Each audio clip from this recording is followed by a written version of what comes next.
MM குக்கிங்கில் என்ன பார்க்க போகிறோன்னா ஈஸியாக செய்கிற பட்டாணி புலாவ். வாங்க இதை எப்படி செய்கிறதுன்னு பார்த்துக்கலாம். இந்த புலாவ் செய்கிறதுக்கு மசாலா அரைச்சிக்கலாம். இஞ்சி, கொஞ்சமாக பூண்டு, ஒரு 4 பச்சை மிளகாய், கொஞ்சமாக புதினா, கொஞ்சம் கொத்தமல்லி, வாசனைக்காக கொஞ்சமாக சோம்பு சேர்த்துக்குங்க.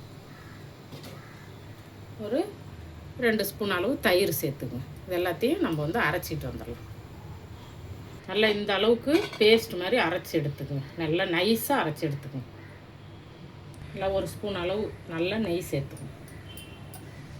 நெய் பிடிக்கும் அப்படிங்கிறவங்க கொஞ்சம் தாராளமாகவே சேர்த்துக்கலாம். அது கூடவே கொஞ்சம் எண்ணெய் சேர்த்துக்குங்க. கொஞ்சம் பட்டை, ஒரு ஸ்டார் பூ, ஒரு 2-3 ஏலக்காய், ஒரு 4 லவங்கம், கொஞ்சமாக பிரியாணி இலை எல்லாம் சேர்ந்து நல்லா பொரியட்டும். நம்ம போட்ட பட்டை லவங்கம்லாம் நல்லா பொரிஞ்சிருச்சு. இப்போ வெங்காயம் சேர்த்துக்கலாம். நல்லா நீல வாக்கில் நறுக்கி வச்சுருக்கு வெங்காயம்.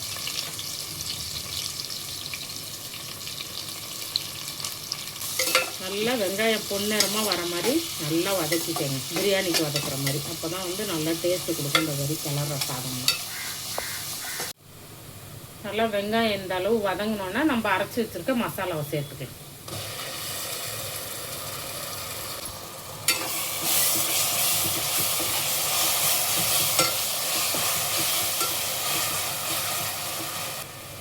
தக்காளி இது கொஞ்சமாக தான் சேர்க்கணும். கொஞ்சம் தான் சேர்த்துக்கணும்.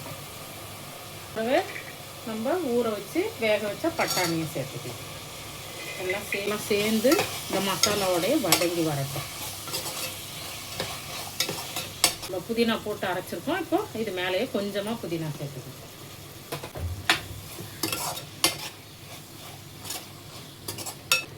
கொஞ்சமாக கரம் மசாலா சேர்த்துக்கலாம். பச்சை மிளகாவும் சேர்த்து அரைச்சிருக்கோம். அதனால் ஒரு 1/2 ஸ்பூன் அளவு வெறும் மிளகாத்தூள் காரத்துக்கு.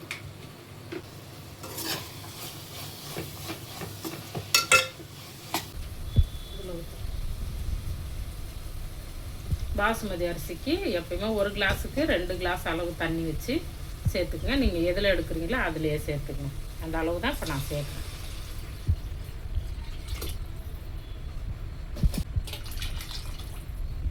சாதத்துக்குள்ளே உப்பை சேர்த்துக்கலாம். நல்லா கலந்து விட்டுட்டு அதுக்கு ஒரு மூடி போட்டுக்கலாம். நல்லா கொதிக்கணும்.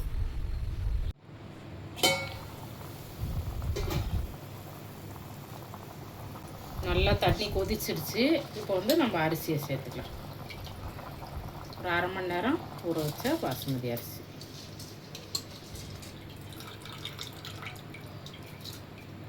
தண்ணி இதில் நல்லா அளவாக ஊற்றிருக்கிறதுனால தண்ணி இல்லாமல் சேர்த்துக்கணும். அரிசியில் தண்ணி இருக்கக்கூடாது.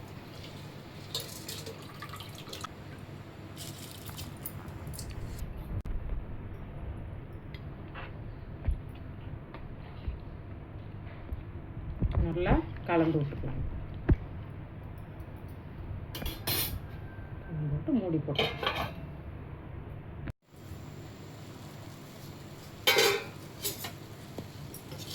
நல்லா நம்ம சாதம் பாருங்கள் தண்ணியெல்லாம் வத்திடுச்சு. இப்போ ஸ்டவ்வை சிம்மில் வச்சுக்கணும்.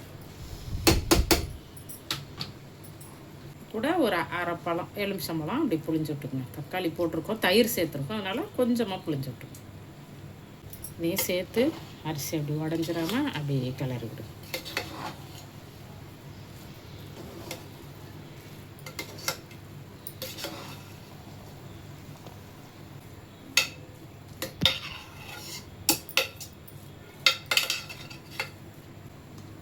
கொஞ்சமாக மேலே நெய் சேர்த்துக்கணும்.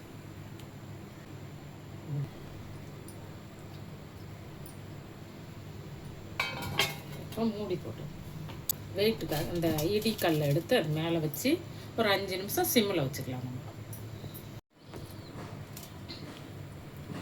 ஒரு 5 நிமிஷம் ஆயிடுச்சு. சாதம் ரெடி ஆயிடுச்சான்னு பார்க்கலாம்.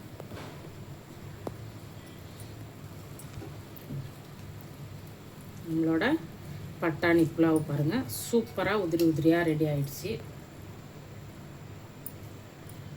பட்டாணி புலாவ் ரெடி ஆகிடுச்சு. நீங்களும் உங்கள் வீட்டில் செஞ்சு சாப்பிட்டு பார்த்துட்டு எப்படி இருக்குங்கிறத கமெண்ட்டில் சொல்லுங்கள். லைக் பண்ணுங்கள். சேனலை சப்ஸ்கிரைப் பண்ணி சப்போர்ட் பண்ணுங்கள்.